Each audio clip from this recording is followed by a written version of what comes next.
C is for chicken wing. B is for barbecue. F is for fry. T is for tired as fuck. E is for energy low. What are you spelling? I is for I don't know.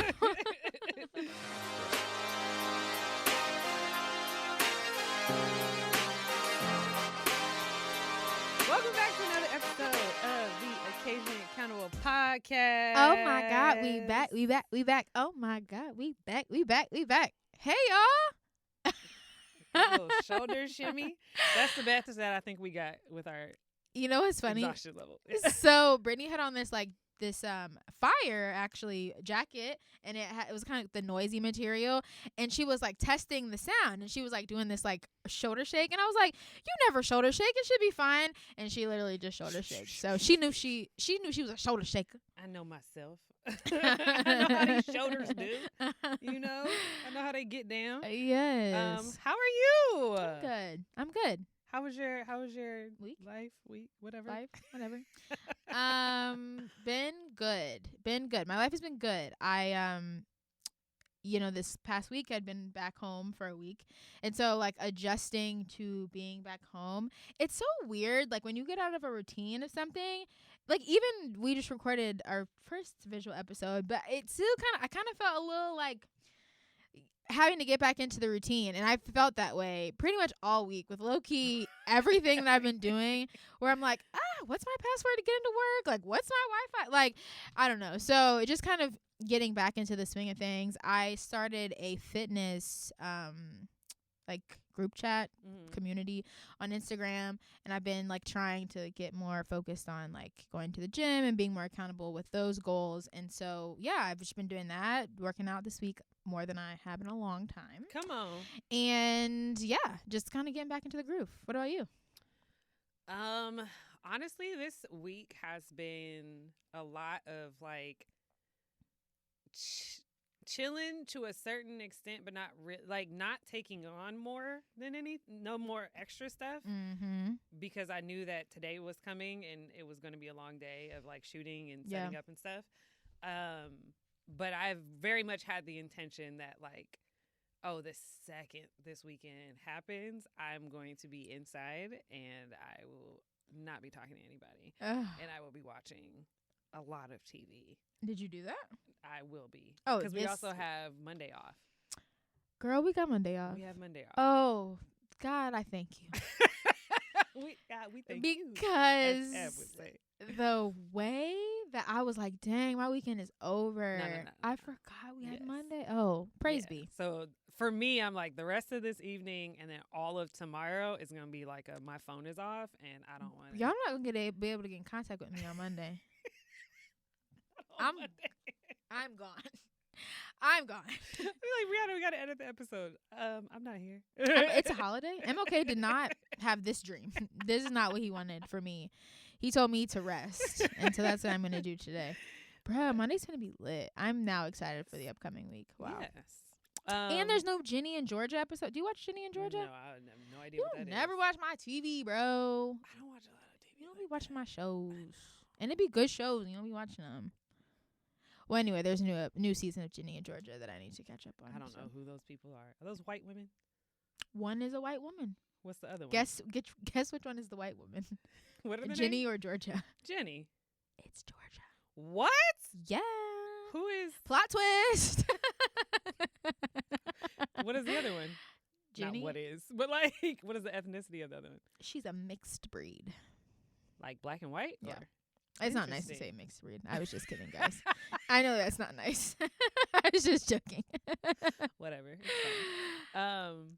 Interesting. Okay. It's a great show. I did we don't have watch. to get into it, My but dad put me on to South Side. I don't know if any of y'all watched that on HBO Max. Is it good? It is funny. It is. It especially you especially will enjoy it too, because there's a lot of like church reference, like very black church references that are funny as hell. I'm gonna watch it when I get home today. That show is hilarious. For some reason, when I watch like black TV and it's like garbage, it disrupts my soul. And so I didn't want to watch that and hate it. And you know what I feel that way about? No, this is do you want to do this on controversial. TV? This is so controversial. On TV, on YouTube. Should I do it? Oh, is it what I think you about to say? Oh no. Is it the thing you said at the Juneteenth thing? No. Oh, okay. I don't like that, but I stand on that. I didn't like Black Lady Sketch Show. Oh, I don't disagree with you. I didn't like it. We might have to cut that because we might get I want to get a check from her one day.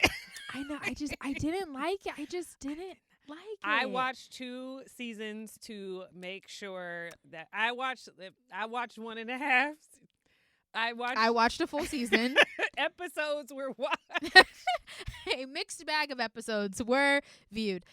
And at some point I did have to stop. I don't know why. It was too it gave Jim Carrey has a certain type of comedic delivery that is so over the top, and it's intentional in that type of comedy. And there are very times, physical. Yes, comedy, very physical. And I was like, sometimes I'm just like, this is too physical, or it's just like this concept really isn't that funny. They didn't land for me. I feel like they should have shopped their skits a little bit more.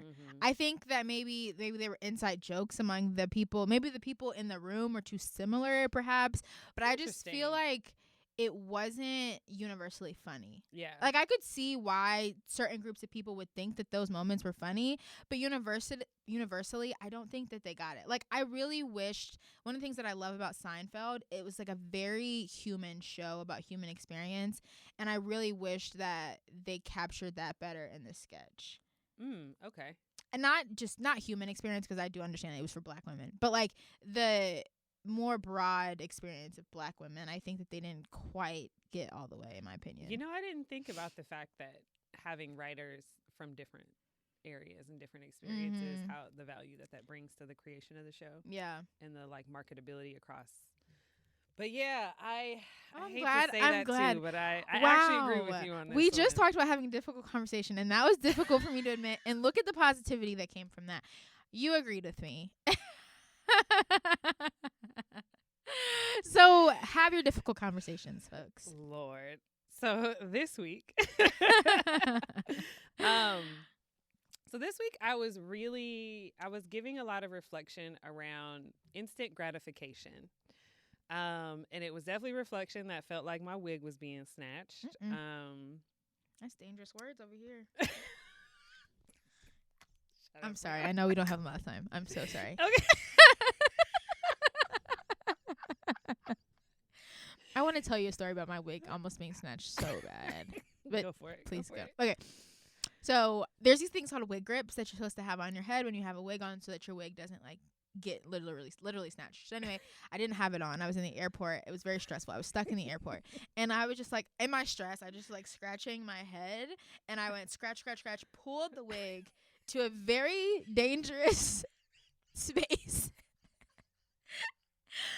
And I'm like, I'm so caught up in my world, but like I'm not catching it, right? And so then I'm talking to this lady, and you know, white people, they can't, like, if they they have to say something. And so the woman, she was talking to me, but I could tell she was like looking up at my hairline. Mind you, like, I had been in line and talking to people for like an hour and a half at this point. And I'm stressed on the phone, just like stressing out. And anyway, so I could tell she's looking at me, and I'm like, what is she looking at? So I pull up my phone. Why is a braid almost out? These people had me sitting in this line with a visible front braid. And I'm just sitting here having like full dialogue with people. And y'all was really sitting here letting me have my prison braids hanging out. My straight backs were exposed. That's probably why the lady was talking to me like that, because she probably was thought that there was something really wrong with me. The crazy part is, to me, is when you get like nervous, you give a very like frantic energy. So to watch somebody with frantic energy, and imagine me trying to pull wig pull back, and imagine me trying to pull my wig back down in front of all these people. I'm like trying to like turn my head, and it was so funny because like I was next to the TSA agents, right? And you know, I was so afraid a TSA agent was gonna call me out, because I like turned my body towards the TSA agent, and I'm like pulling it down, but then it came down too far, so then I'm like pulling it back. So I'm like doing this.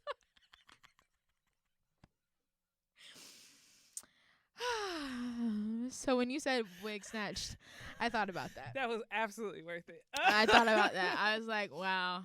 Oh my god. So many people saw my wig snatched that day. Oh my gosh. That's out of pocket. I don't Right? Now that I think about it though, it really depends on the energy the person is giving. Like if I'm in the airport and I see a bitch and her wig fucked up, I'm like, I don't know if I'm it depends. It really depends if I'm a teller. It Really? depends on what energy she gives off. Like if she feels like she's But gonna a be braid welcoming, out, you gonna just like a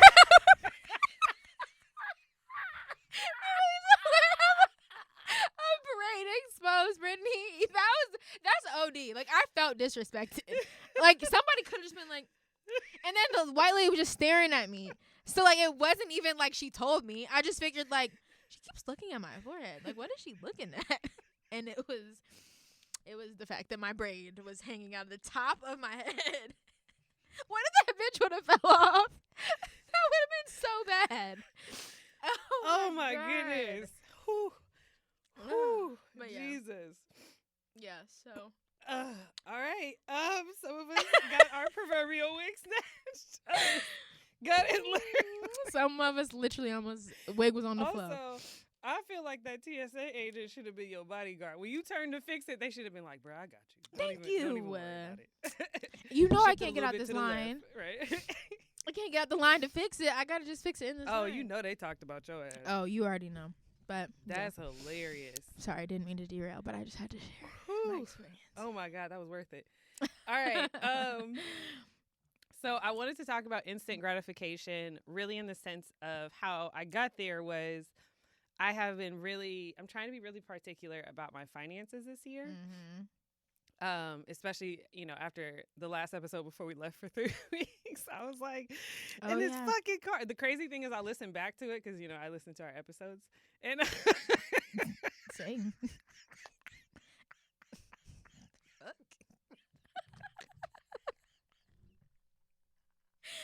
Hey yo, somebody come get her. She's bringing 2022 energy into 2023, and we have a whole new set. Somebody needs to let her know. Oh my God.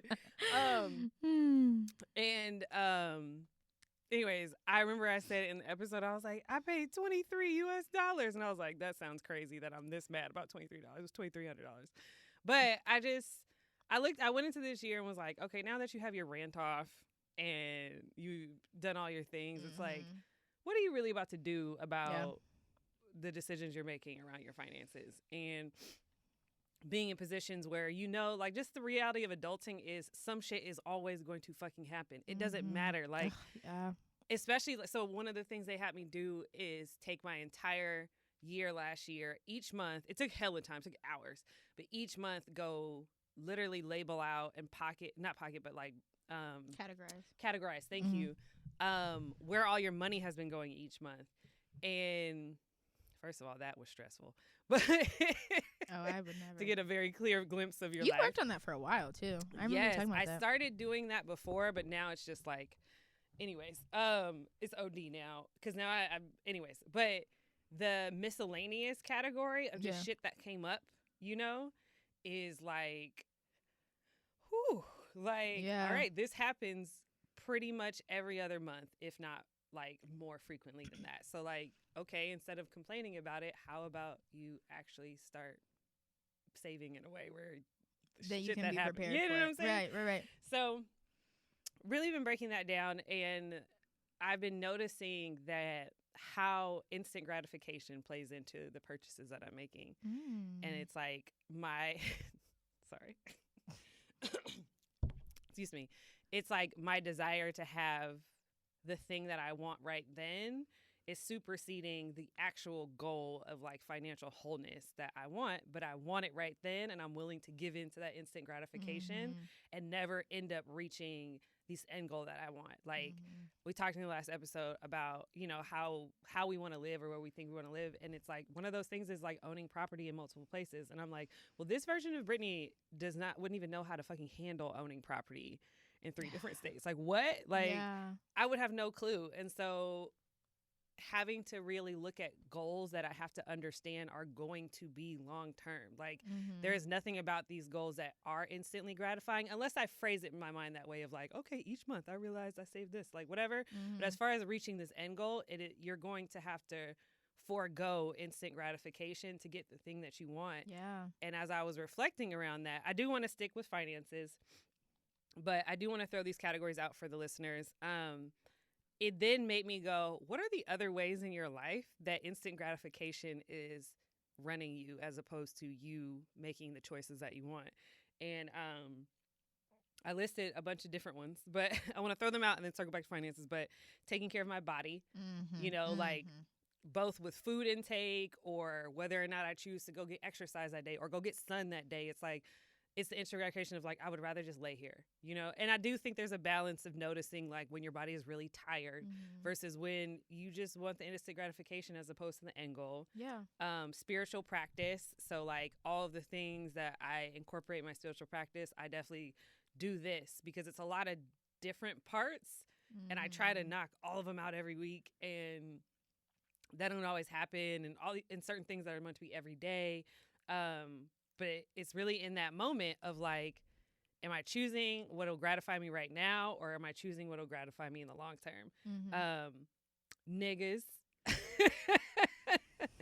how the types of relationships that I've had, or you know what I've chosen to involve myself with. It's like that was instant gratification. You wanted what you wanted in that moment, as opposed to what was actually better for the long run of yourself.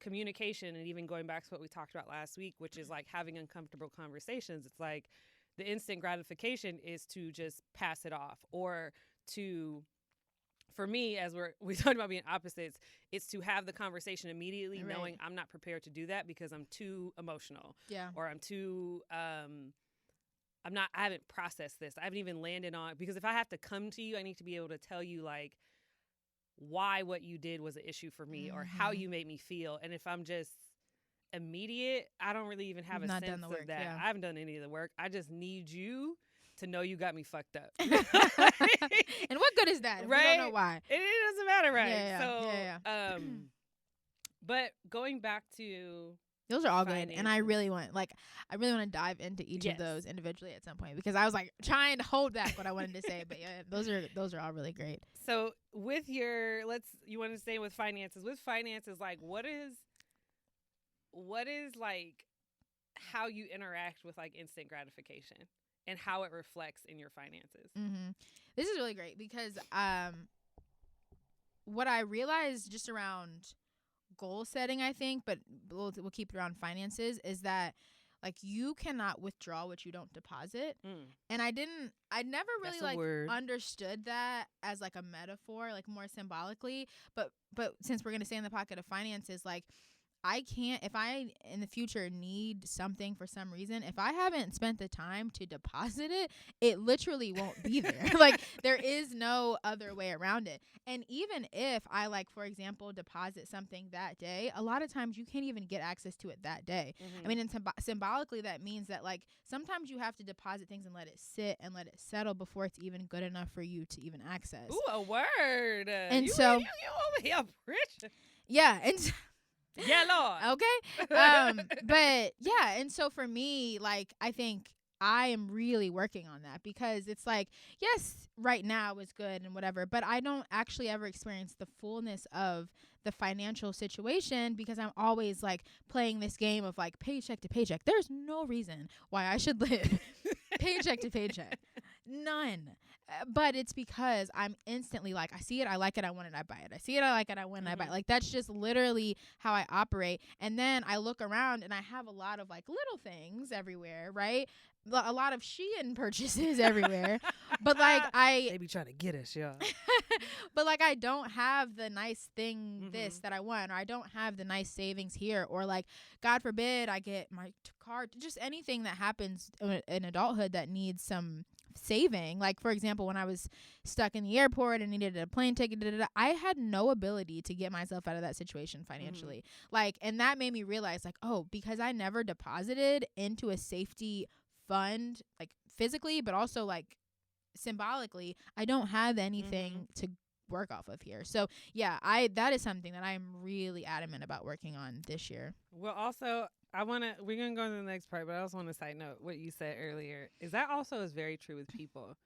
Is you need to never withdraw from a place you don't deposit. Never. So if you are not depositing into somebody's life in a valid way, do not expect them to do shit for you. Do not expect them to be constantly able to withdraw from this space in which you're not adding to. Like, and if you aren't sure if you're adding, not even if you aren't sure, you should ask. Because I think there are times where people think that they're adding and they ain't. Yeah. and even the second part of that metaphor of like you can't instantly withdraw something that you just deposited. Yeah. Like you like can't. Nigga, I made you dinner last night. Yeah, like it's not. I mean, you can, but like even in your bank situation, you're gonna have to pay a fee for that, and so you can't just like, oh, I made you dinner, so you gonna make me dinner. That's not how how things work. Like, it's not. Yeah, that metaphor is true for a lot of things, but we gonna work through that when we talk about other things. Well, I did also want to like touch on before we got out of here was like our age difference. So we have 7 years in between us. I often think about that because I'm it's not that many. I don't know. In my head, it almost feels like a decade. Nope, that's 10. I know what 7 and 10 is. Anyways, 3 years short.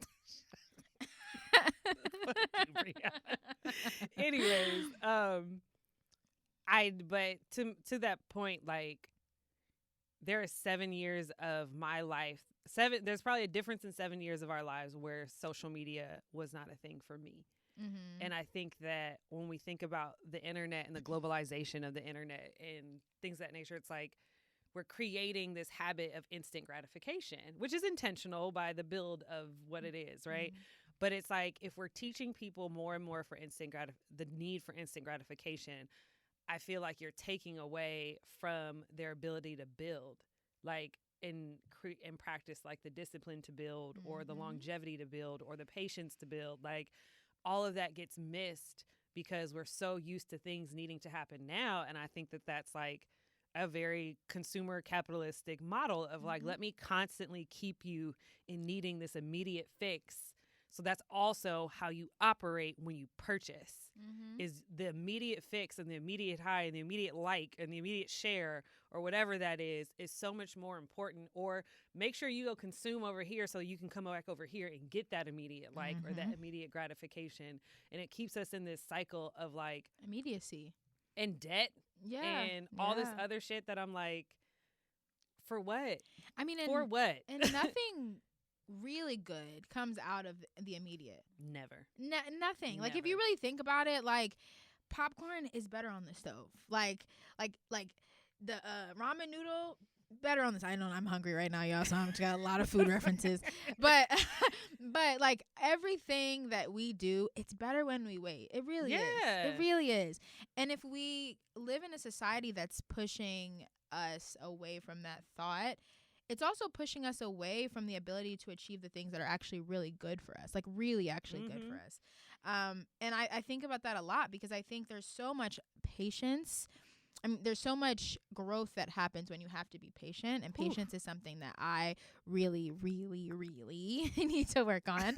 And if we can create like a short tolerance for the need to have patience, we aren't actually even growing really as people. You know, it stifles our growth in a lot of ways, like financially, since we're talking about finances, but also like as humans, you know. It is, and like I've now tried to throw in where I go, ask myself like, is this instant gratification? And sometimes the answer is yes, and I still don't care. Like that's what today is going to be when we're done, and I want to go eat. And I told myself I wasn't gonna eat out this week, but I don't give a fuck because bitch is hungry. And she just got back and she ain't got too many groceries. But do it. But this is not the occasionally accountable podcast, right? Not at all. Even the other day, I was out and I was looking for stuff for the set. And at some point, I was like, okay, I gotta go 2 more stores. And I was like, ooh, that means I'm gonna go to Starbucks.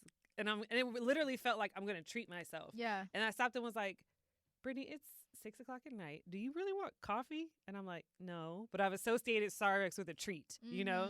And I'm like, and do you need the sugar that's going to come from like, because you know you're going to get a snack and that snack is going to have to be hella sugary. And it's like, is the thing you're getting even going to fulfill what you want? Like, it's not going to fulfill your hunger. It's going to, if you really go get something caffeinated, it's going to, bitch, you won't sleep because that's how my body, like, you're going to have this instant gratification to have all these negative effects in and out of your life. Like, is it worth it?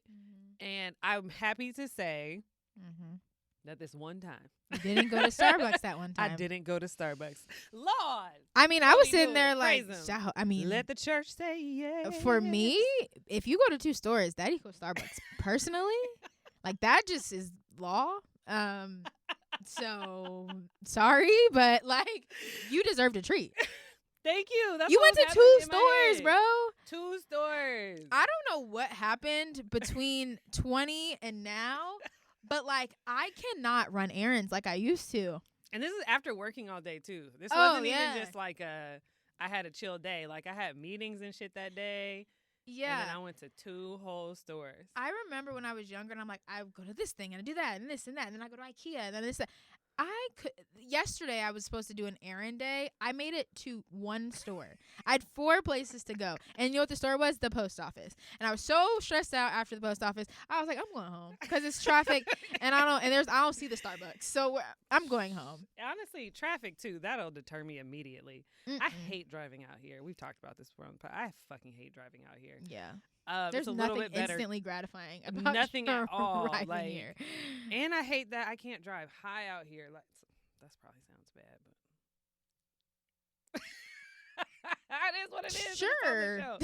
But like, there's too much shit going on all the time. That like I can't like chill and let it be an enjoyable. Have the music going.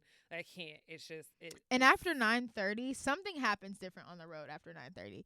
It's fucking crazy. It's and I live in the city, so like it is a markedly different experience driving in the day and driving at night. And I don't want to be that like person who's like, I don't drive at night, but like I'm finna be, because the way that y'all act after 9:30 in the DFW, Dallas County, Prosper area, oh my God, it's wild. It's dangerous as fuck too. Yes, and y'all be on your phones because you can't wait to get that instant gratification later to get off your Instagrams. Yeah.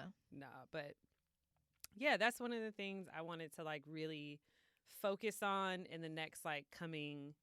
I think the lofty thing is to say year, but I'm like, I'm gonna give myself 3 months of like really asking myself that every single time I'm about to make a purchase. Like, is this necessary? Is this instant gratification? And is it an instant gratification that you want to stand on? And if the answer is yes, then it is yes. Because I also think you have to give yourself the grace of like, I can get very extreme about shit and be like, no, we're gonna do it. And so it's like sometimes it's like that amount of pressure I put on myself it's too much, isn't even worth it. Like that, the stress and anxiety of like of that, it's like it's not worth it. Like just go have the thing. Like it's not that dramatic, but I just want to get better at stopping to think about that. And again, like I talked about in those different areas, it's like not even just my finances, like what choices am I making? And how do these choices lead to the thing that I want? And if they're not, okay, but you need to know that you made a choice that wasn't leading to where you're trying to go, and you need to acknowledge that shit. Yeah. And like low-key write that shit down. Acknowledge and write down the choice that you chose that you know wasn't what you needed. So you can look at that shit. No, I'm just playing. Or maybe that's not graceful. But. Yeah. or maybe not necessarily like what you didn't need, but like where did you deposit that? Because I feel like you're always making a deposit. It's just where you're depositing to. So if I, go to Starbucks and I'm depositing to this like feel good space in my life, that's important to do. Like if you don't do that, that is an issue in itself. But also, have I done that now 3 days in a row and I've just been feeling good and not paying attention to and not made any deposit anywhere else? So I spread out your deposits. Yes, is what we say. Spread out, diversify your portfolio. Come on, analogy. Diversify a little bit. But I think that that's really good for people watching, listening to take is like, even if you're not at the point of like, targeting these things, where in your life do you see the instant gratification really showing up? Because I think I'm definitely going to take that with me. Yeah. Like, where is it running you as opposed to you running it? Because I think if we were reflective, we would see it a lot. A lot. That's why I was like, when I reflected, I was like, oh, this is everywhere in my life. I got to do better. Yeah. And then immediately went to start. And, my word for this year is discipline. And so that's going to be really helpful to me. I feel like I've kind of mapped out where I want to be more disciplined, but I think that's going to be helpful, too, to continue to target that. So I really, really like that. I think I might take that with me this week. Yes. Yeah. To those of you who have been here for a while, you know that this is actually kind of a shorter episode, but we needed to do that to be finished. We're shooting 2 today. And it was our first time setting up everything. We hope that you get out of the space. Yeah. We hope you enjoyed this space in the studio and the visual aspect of it. Yeah. Yay. We're learning and growing. Episode 2. Yes. Give us feedback. Episode 3 of the visual.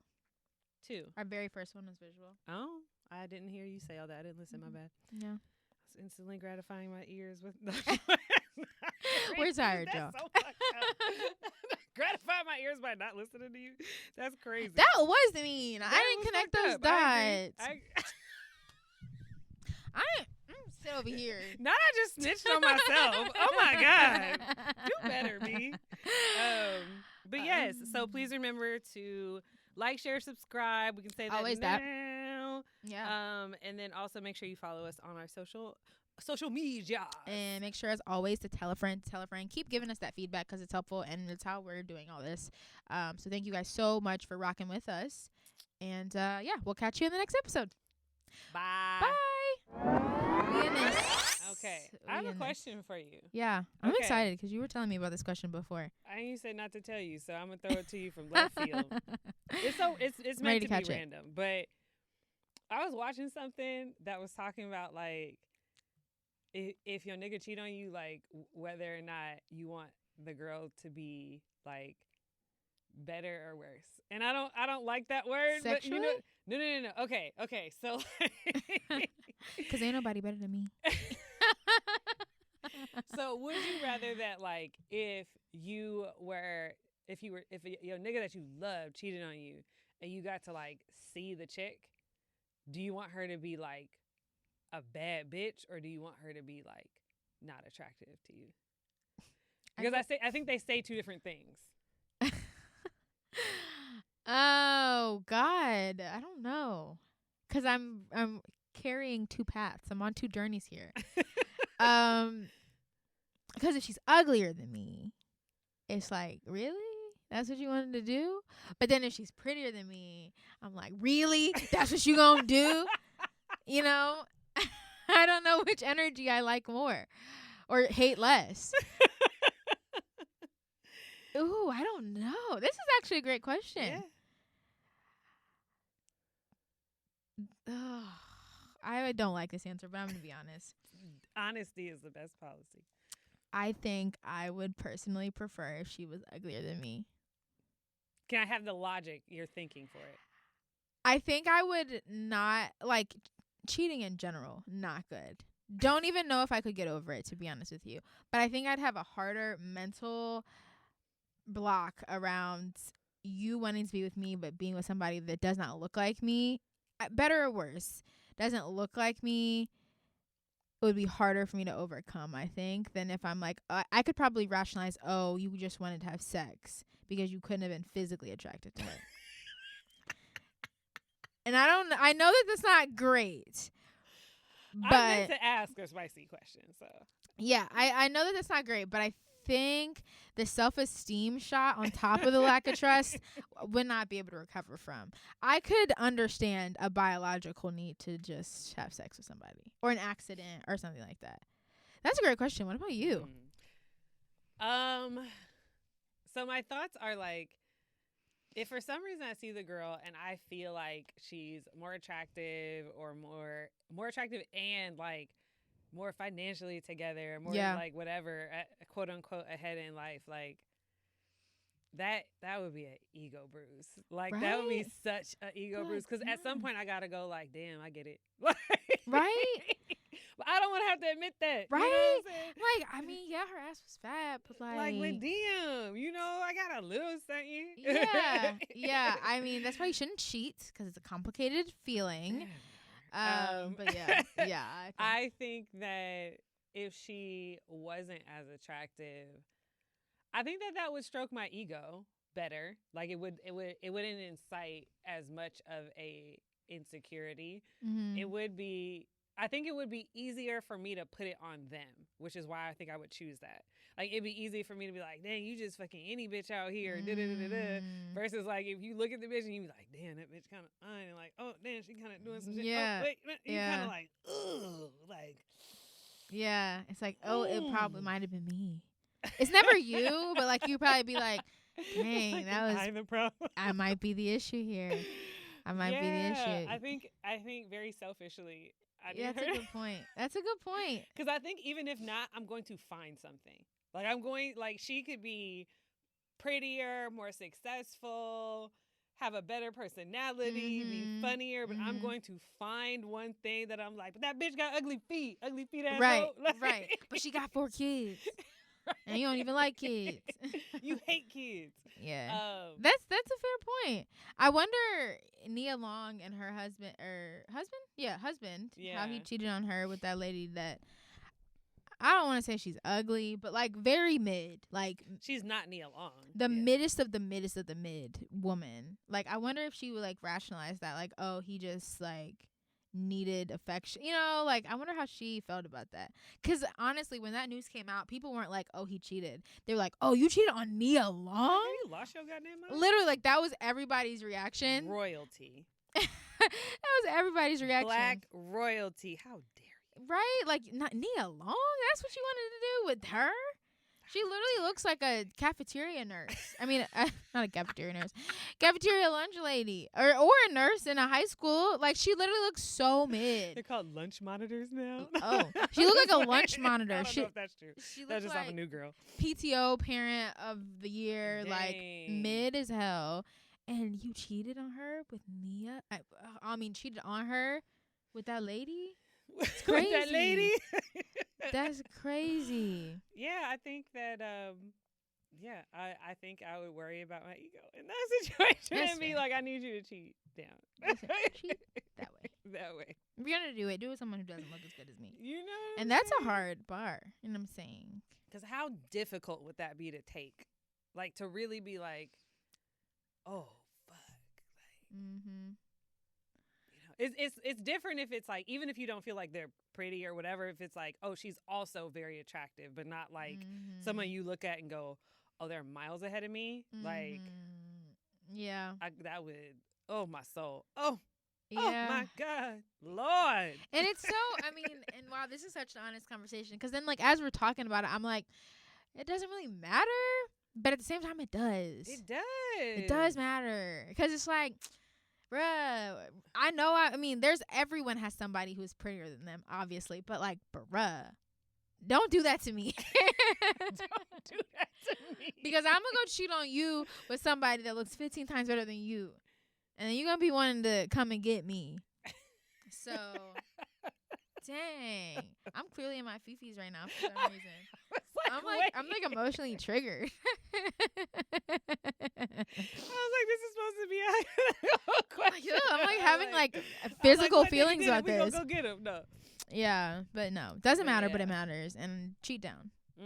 I'm interested for the men that listen / watch this, like if that really matters for y'all, because I feel like they're less about like the physical. It's like, oh, did you fucking nigga with more money than me, or like more status than me or some way, not necessarily, or like taller or whatever. Like niggas get weird about height, very weird about height, or money or power or status in some way, not necessarily like did he look good. Like I would be interested to see what it like.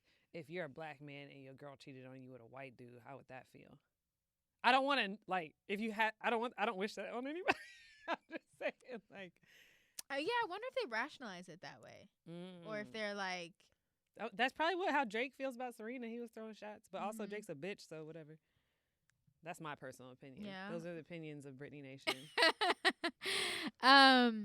Yeah, that's interesting. That's interesting because, like, when men are very, like, definitive. At least the men that I've talked to are very definitive about cheating. They're like, you cheat on me, I'm not returning. Which is crazy. I don't know if that's really true either. Like, It's I think that probably might be not, just yeah. something that they say.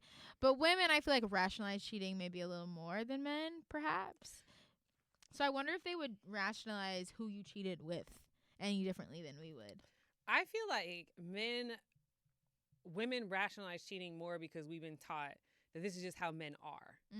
That that men are not capable of controlling their sexual urge, like all this shit that I'm like, no, you're a human being. If I can control and it also creates this imbalance in my mind of like, there's so many ways in which I think that men don't look at women as like complete sexual beings. Like I was just having a conversation. I don't know if you're about to watch this, but oh well. I was just having a conversation with one of my friends about like body counts and like how there's a double standard around body counts. Yeah. Still, at our big age. Big 30s, still. Right? But, and I get it. Everyone has their own thing. But like, I always think it's crazy that men look at another man that has slept with a lot of girls and been like, oh, that's the nigga. Versus like, no, that nigga's ran through. Like, I don't know why they can't process it the same. Like, if they look at a woman who's fucked a bunch of dudes, they're like, oh, she's ran through. But if you look at a guy who's fucked a bunch of females, you don't look at him as like, oh, he's ran through. But I'm like, he is, though. He is. But I'm also like, women talk. So, like, if it the same way, I can only speak for myself. The same way, I'm not trying to implicate you, this, especially because you got a whole relationship, nigga. The same way a man, like when you think about like girls in the industry that were like, there's the same 6 girls that niggas fuck with. You know what I'm saying? Mm-hmm. And niggas talk and be like, oh, that one does amazing don't. It's like, girls talk. And we hear whatever, and we like, hey, don't wife that nigga. Don't do that. But like, if you just trying to get in, get out, do your thing. Like, that is my experience. That's news to me. And I don't think men ever think that women are willing to like operate that way. And so they're like, oh, if you smash a dude, then it's like you were emotionally tied to them. And I'm like, was I? Or was I grown? And this to me, this only has ever happened like, I won't say post 30. It's probably happened a couple times before then too. But like, I just am like, I don't have to necessarily, I don't think at this point in my life I want to be sexually active with somebody that I'm not emotionally tied to. Mm-hmm. Like, I don't want to now, but was there times where I'm like, oh, I don't really care? Like, I'm interested in you, or there was word on the street and I want to know. Like, I want to know. Yeah, I mean, not singing joke. I think there are certain women that do think that way, but I also think there's a lot of women that haven't owned their sexuality in a way to be able to say, oh, like, I like this from this style of sex from this type of man, and da da da da. So I think that while I do know some women do operate like that, I feel like a lot of women have shame around like the amount of men that they've slept with, and I don't think a lot of women actually would view it in that way of like, oh, that man is ran through. Like, we may be like, oh, he's a hoe, but then like we call him a fuckboy, but there's still like a, but then it's like a cool, to this. It's like a cool thing. Yeah, there's like a cool factor. But as a woman, I personally don't feel this way, but I do understand that logic. Well, I don't understand the logic at all, actually. But I'm just saying, I do understand the conditioning around this idea that, like, if a woman has a lot of sex, she is ran through, and therefore somehow less than a woman who maybe hasn't had a lot of sex. And the whole idea of ran through completely takes away the power of the woman in that sexual experience. Like, it's like she was just, like, it didn't without consent, and like, just was like it all happened to her. I forgot what that's called in Braveheart, where the king gets to like smash your wife before you do. Oh, I don't know. Oh, but I do know that's the thing. But yeah, like she's some sort of like mistress. Like, women choose also to have sex with you all. You all aren't. I hope. If not, I hope y'all know that we know what that means. Yeah, like women are part of that discussion. I think maybe we should level set there that it takes consent on both ends. So like, if I'm agreeing to it and you're agreeing to it, I want it like, hopefully in that situation, like I would want it just like you would want it. So like, I don't know, but it is weird, the whole body count thing. I'm like, at this point, who cares? Who cares? Honestly, I'm looking at you kind of weird. Like when I was dating, I'm looking at you kind of weird if you tell me you've only slept with like one person. No shade. I try my best not to be a judgmental person, but me and my grown ass of 34, and then like my pattern is to date a little older. Like if you got one, I would be nervous that like there ain't no way this is gonna be good. Yeah, and like kind of fucked up, but it's really how I feel. Yeah, like there's no unless that was your God-given gift that you were given to express out in the world. And you're gonna put a lot into what this experience means. Yes. And if I'm just here for a good time, not a long time, or a schlong time, I'm sorry, I didn't have to do that. Visually, I know y'all could see how I processed all of that. But yeah, if I'm here for a good time, not a long time, and you're like, you're the second person I've ever had sex with, like, I don't know if I want that. Right? I'm like, that's a little bit more than what I personally would have signed up for in that situation. Now, if I love you and whatever, then maybe it's cool, but yeah. No, thank you. No, thank you. Yeah, no, thank you. All right. I'd just be worried about that, but all STDs, right. I'm worried about that too. What? I mean, yes, but like that's what I'm talking about, like in general. But yeah. Yeah.